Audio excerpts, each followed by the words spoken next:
Rinakama, about 15 metres away from his own line. Good battle early on here at Belmore. That one was a little bit too high as well.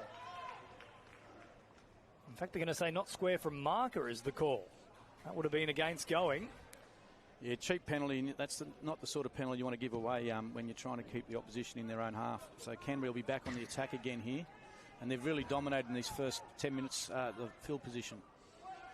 And very similar to what we saw a couple of weeks ago against Newcastle. That first sort of 5 to 10 minutes was all Canterbury, but the Knights took a big lead into half-time before that second half surge from the Dogs.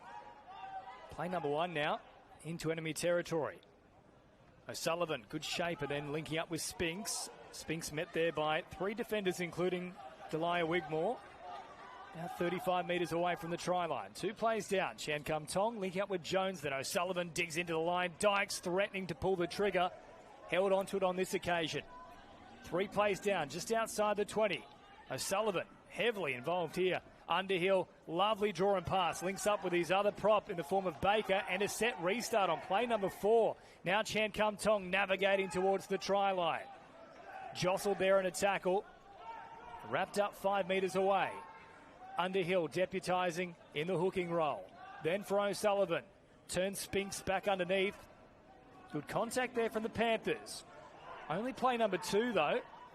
Chan Kum Tong waiting at acting half. That set restart could be all important here. Now for Cochrane. O'Sullivan. Catch and pass out for Dykes. Good shape once again. Jinking run. Then a lovely ball provided out wide into the arms of Cooper Toy, who gets the first try. Lovely work from Jed Reardon. Engaged the defenders and slips a beautiful pass. Yeah, really nice play there by the Bulldogs. They had good shape, good width, and every pass was out in front of the player receiving it, and they put the Penrith backs under a lot of pressure there. Well, speaking of pressure, the pressure finally told. It was relentless, wave after wave. Each and every set, the Dogs have been able to drive very, very far downfield. Certainly danger signs here with both halves for Canterbury. You know, they've both got first grade experience. They've got big raps on both of them, and they've taken the game by storm early on with both sides of the ruck making huge yards. Very impressed with Logan Spinks. A couple of big runs, getting them on the front foot. Yeah, Spinks, of course, still very young for the Dogs. But leading from the front here as the captain, Australian schoolboys back in 2023. Now, Werris Creek Magpies Junior, so that's out near Tamworth. So it's a tough first assignment now for Sean O'Sullivan. There's been a lot of speculation about where he fits into that Dogs team. Of course, Bronson Cherry coming back into the fold with an injury to Stephen Crichton. A lot of controversy as well about utilising O'Sullivan a couple of weeks ago off the bench instead of Bronson Cherry. Well, he's been a real journeyman, hasn't he? He's been at a number of clubs, but what a backup to have. I mean, I know it's tough on him because he hasn't been able to consolidate a long-term contract anywhere, but he's a good player, and he's certainly worthy of being in a first-grade team. And back from the Dolphins, of course, having already played with Panthers, so up against his old team. O'Sullivan will have this one from about 5 metres in from the right-hand touchline, right on that 20-metre mark. So he's made it a rather acute angle. Just a little bit of a breeze circulating as well. And O'Sullivan is kicking into it. Strike looks good on its way. It's a beautiful strike. In fact, flags are up and 4 becomes 6. The Dogs in control early at Belmore. Didn't look like missing. Great kick from the sideline there by O'Sullivan, and a very handy goal kicker as well as a very good halfback. So good start for the Dogs here, 6-0, and they're deserved of that lead, having dominated field position for this first 10 or so minutes. It's interesting too. I mean, it's been all up the middle so far. They haven't really looked to be too expansive. The only time they've really sent it wide resulted in points, but we made the comment off the back of that first set. It was very conservative, but they're just sticking to their principles here. Up through the guts, and gaining meterage. And here is Baker, met with a heavy tackle. McLean, first up contact was extremely strong. Now Jonathan Sewer carting it forward. Picks up about 10 metres post-contact. Chan Kum Tong, quick release, and now Rinakama. So it's these outside backs that have been churning through the metres in the opening 10 minutes here for the Dogs. And now Jones getting involved as well. So 4 plays down, and they've gone the best part now of 60 metres. Another big hit up here from Alex Hassimi Jones. Chan Kum Tong in an acting half. Down a short side now. Links up with Spinks. It picks up another 10 metres. So a great set here from the Dogs. They've gone the best part of 70. Chan Kum Tong will find O'Sullivan. Chipping high, Rinakama might well make this a contest. Not a good kick, though, from O'Sullivan. Out on the full after all the impressive early work from him. Yeah, not a great kick on the end, but worrying sides for the Penrith coaching staff, because that's easy metres. I mean, that's 2 or 3 sets in a row now we've seen Canterbury make huge metres up the middle. Now Jesse McLean, of course, brother Casey is in the conversation to potentially deputise for the New South Wales side when State of Origin rolls around. Zali works it forward now, about 10 metres shy of the halfway line. Lussick once more operating down a short side. This time links up with Wigmore. Good carry from Delia. Now back to the middle once again here for Vailalo. Finds an offload into the arms of Edgar. Bit of panic there from Edgar. Eventually links up with Clark, and then nearly squeezing through was Fanua. Fanua eventually wrapped up, gets a fast play the ball as well, though. Now catch and pass for Cole. Out of another tackle they go. Last one brought up. Better signs here for Penrith. Now look to get a kick on the end of it. Cole, crossfield, looking for McLean. Tries to get above them. Rinakama got fingertips to it. That should be play on now for the Panthers. Edgar puts it on the toe a couple of times, stays alive and gets it to ground. Well, that's some heads-up thinking, and the World Cup, it's come early. I was going to say, he's worthy of a spot in the World Cup there. There's probably 3 or 4 kicks that led to the try, and perseverance, really, just to keep getting his foot to that ball, and really a lack of urgency from the Dogs. No one was willing to dive on the ball. And for Rinakama, probably a ball he didn't need to play at either. I mean, he was never in position. McLean had the jumping of it, but then ultimately decided to pull out of the contest. So Rinakama just turning possession back over, and Edgar, I'm sure there'd be a little bit of concern from the Penrith coaching staff, because I reckon that would have been a set restart overall, but he's put 2 kicks in the same motion, but ultimately gets the benefit of the doubt, and very much in the vein of Brian To'o. Well, he was more desperate than the Canterbury blokes sitting around watching, and ends up with the try. So now Zach Clark, we don't see too many goal-kicking second rowers these days. Corey Parker, probably the most recent one. For him, Craig Fitzgibbon. He has been a sharp shooter so far. Penrith's top scorer, 46 points so far this season. Just to the right-hand side of the uprights. Younger brother of the Clark that plays for Storm, which they've got big raps on. So if he can emulate what his older brother's doing, he'll certainly be pushing for first grade in the near future. That was a brilliant debut back in round 1 for Cooper. So now Zach Clark looks to add the extras here and square us up. And not a particularly convincing strike, I must say. Just shading inside that right upright, but we are level after about 15 minutes of play. 6-all at Belmore in round 6. Bit of a against the run of play there by Penrith. Really, I thought Dogs had been dominating the game quite comfortably, but a nice payback there by the Panthers, and 6-all. They'd be happy with that.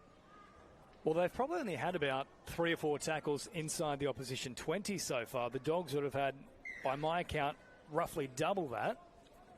They certainly have looked the more likely, but here we are after 15. You can't separate the pair as the Panthers will bring it back away from their try line once again, out towards the 20 on play number 1.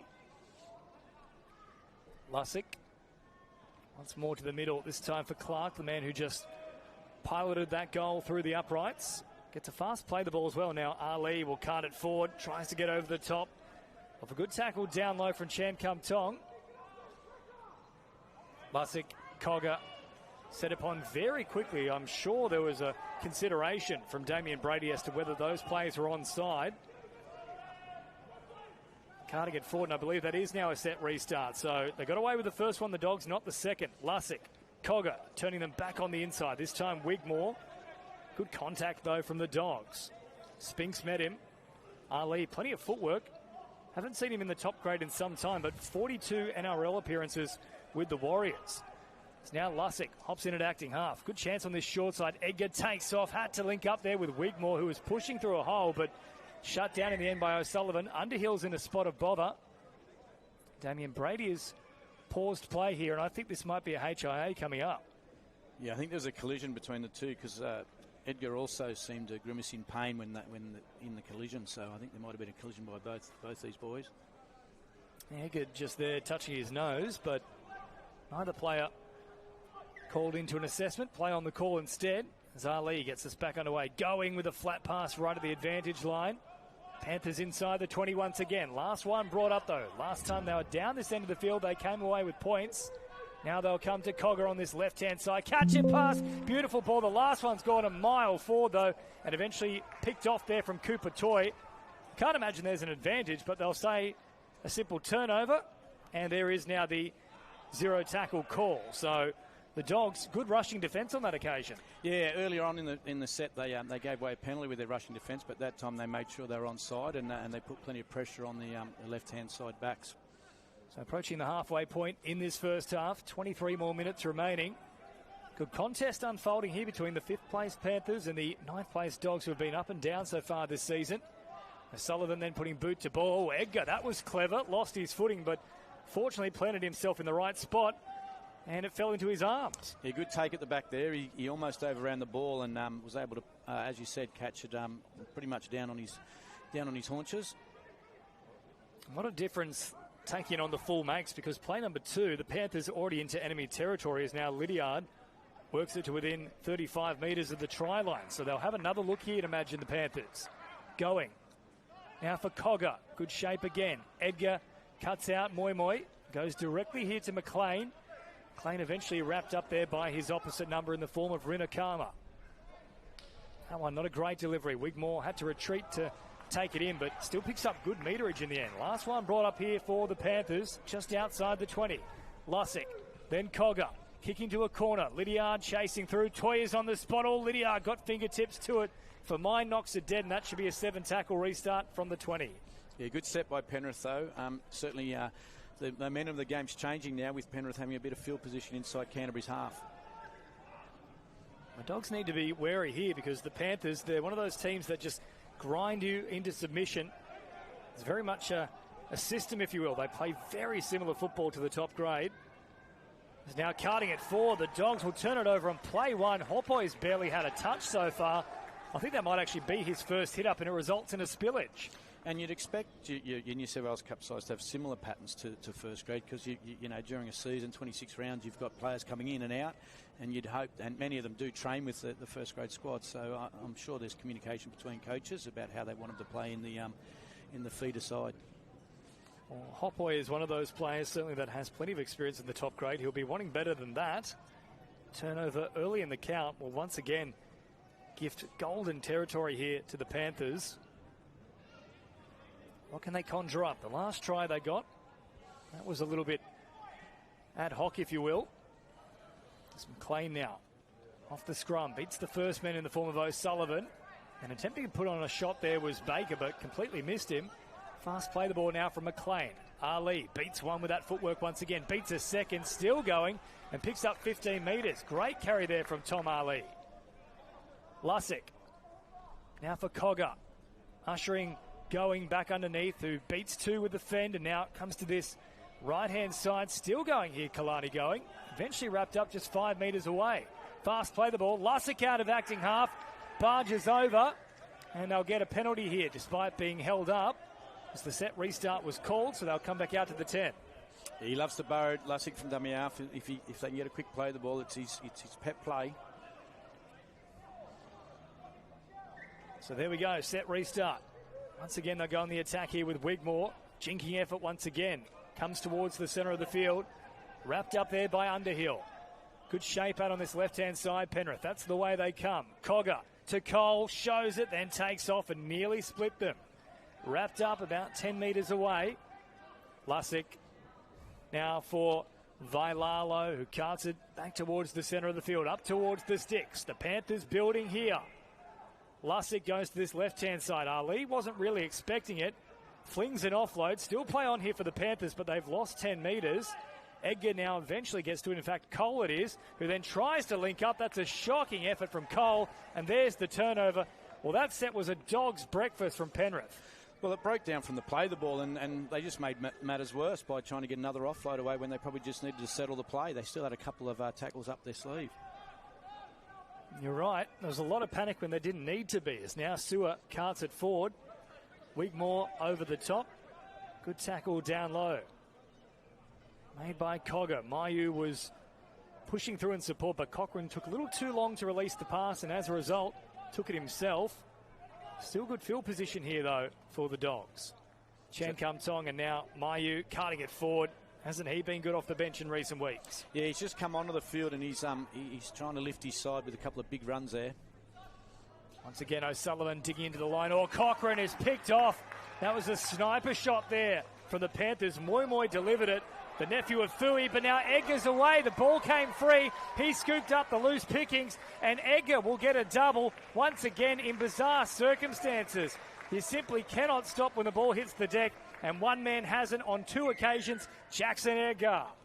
Well, you go back to the defence at Moi's tackle, which, Canterbury spilt the ball, and then really, once again, they were standing around watching, and Penrith were able to pick up the ball and run 70 metres.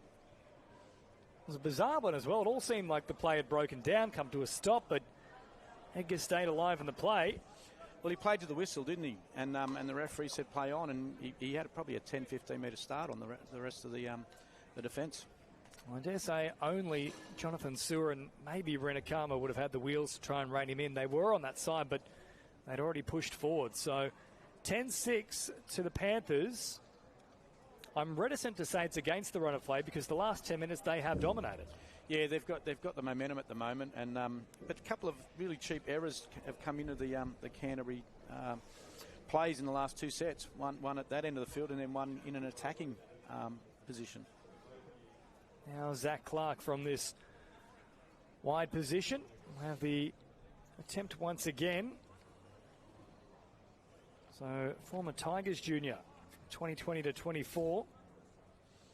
Coming out of that St Gregory's Campbelltown production line. So many terrific players in so many different eras have come through that school. Clark now has this one from 20 metres back, 10 metres in from the right-hand touchline.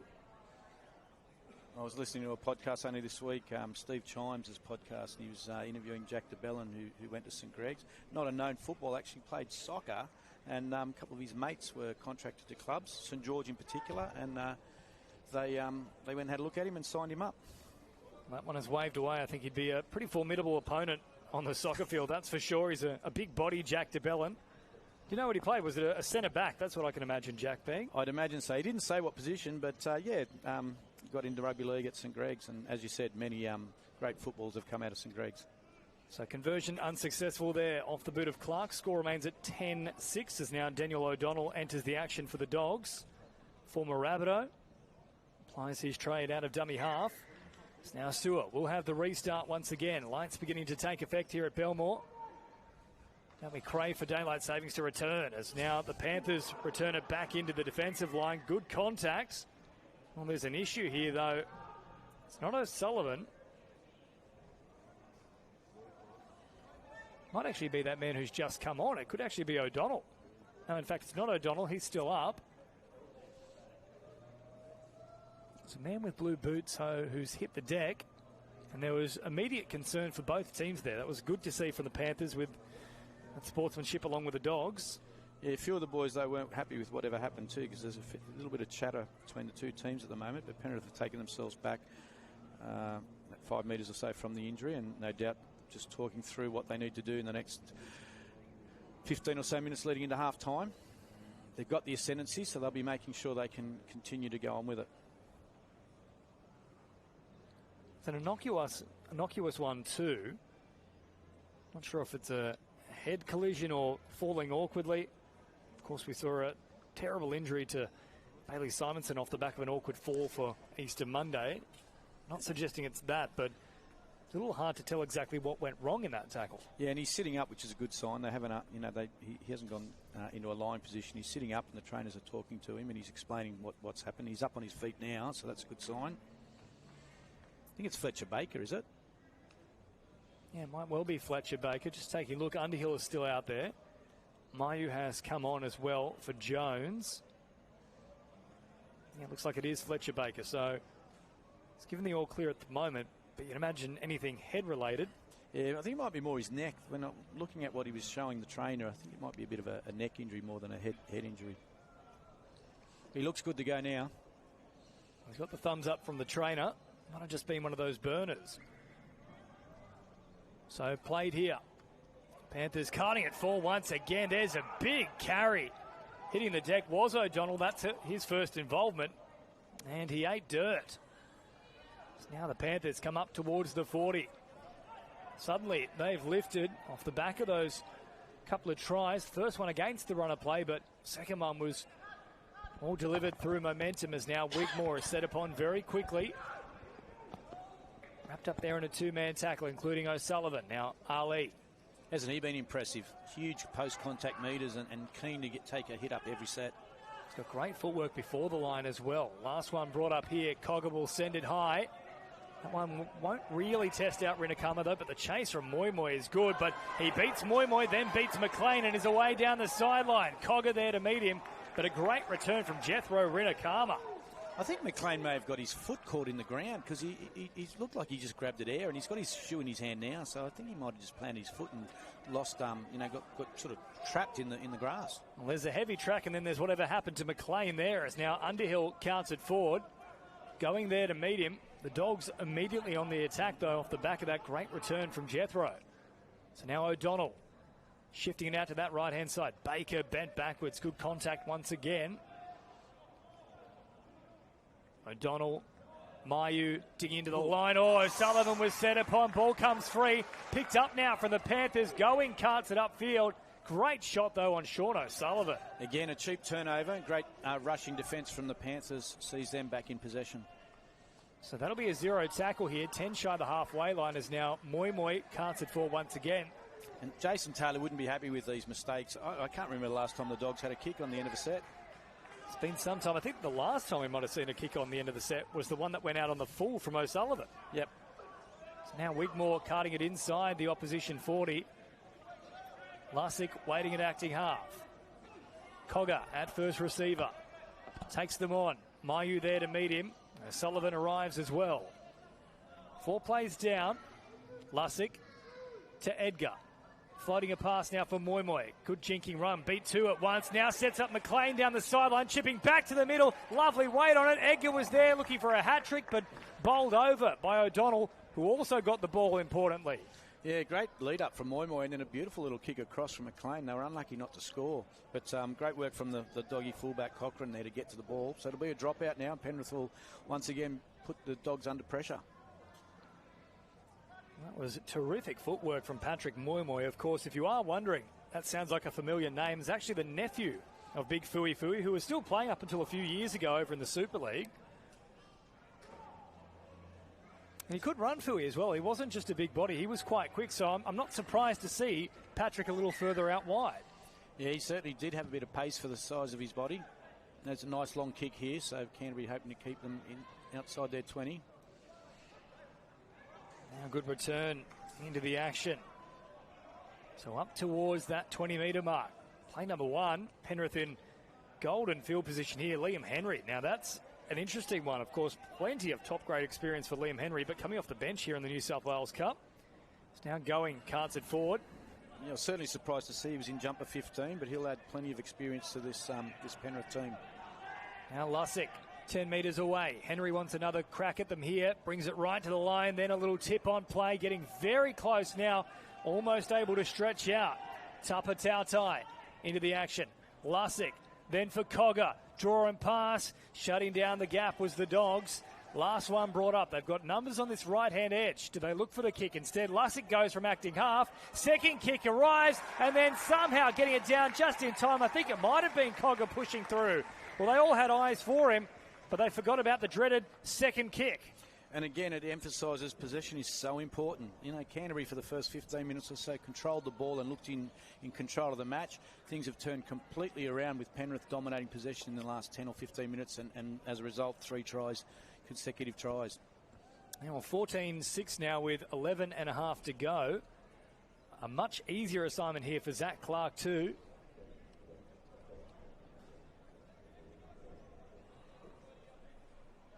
Probably a rush of blood, though, in fairness, from Freddie Lussick. I think they were well set out to this right-hand side. I'm sure Cogger wasn't too impressed initially, but 4 points will always put the smile back on the face. Yeah, there's a little bit of fortune attached to that try. It certainly wasn't planned, but they were in the right part of the field to score the points. So now Clark with a much easier attempt here, directly in front of the uprights, 10 metres back.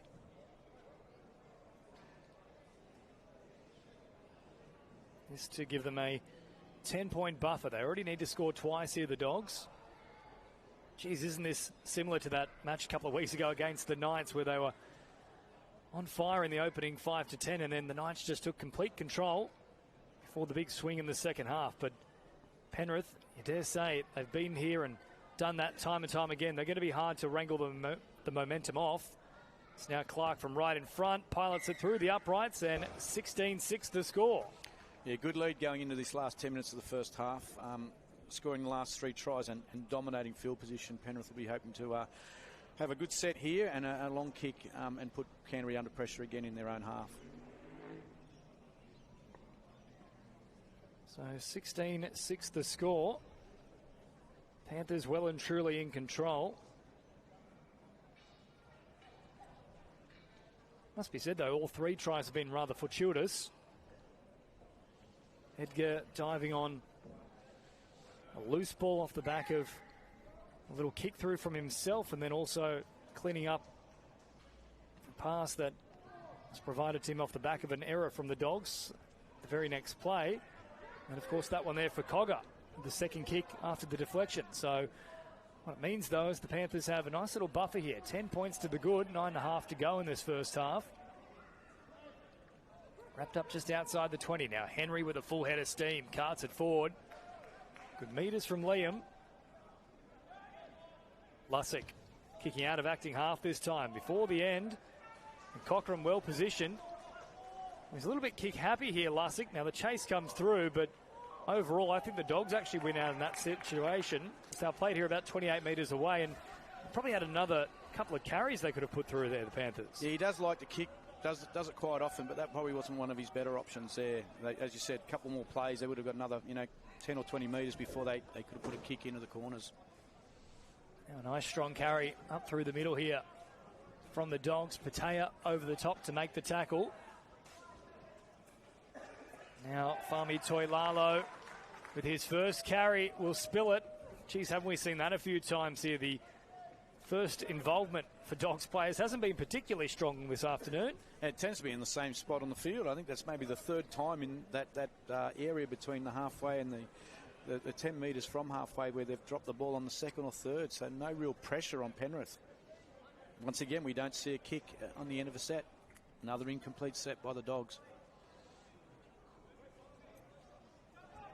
Once again, it means Penrith have great field position here, just shy of the halfway line. Certainly this performance in the last 15 or 20 minutes from the Panthers has quietened down all those NRL Dogs players are on the sideline, getting behind their teammates. Yeah, and the Dogs won't want to let them score again, because that'll be a handy lead. If they go into the sheds 16 points behind, it's going to be a tough second half. Now set restart here too, so this is play number 1 now for Wigmore. He's come up with some bustling